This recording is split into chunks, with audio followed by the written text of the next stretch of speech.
Hi hello నమస్తే అండి. ఈరోజు మా ఇంట్లో లాస్య రవితేజ వివాహం సందర్భంగా చిన్నిందుడు ప్రోగ్రామ్ చేస్తున్నాం. అందులో భాగంగా స్పెషల్ ఫుడ్ ప్రిపేర్ చేస్తున్నాం. అందులో స్పెషల్ ఫుడ్లో మెయిన్ ముద్దగారెలండి. అందులో మా పద్మ ఏమేసిందో చూద్దాం.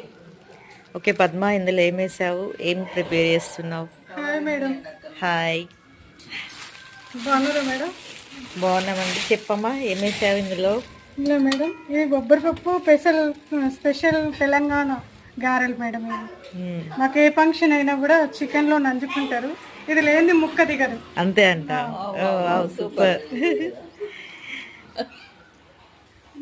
చెప్పు, ఈ బొబ్బరి గారెలో ఏమేమి వేసావు? పచ్చిమిర్చి, కొత్తిమీర, జీలకర్ర, వెల్లుల్లి, కరివేపాకు. ఇది మెత్తగా పట్టావా? ఓకే ఫ్రెండ్స్, మీరు చూసారు కదండి ముద్దగారెలు ఎలా ఉన్నాయో. మీకు కనుక నచ్చినట్లయితే లైక్ చేయండి, సబ్స్క్రైబ్ చేయండి. థ్యాంక్ యూ అండి.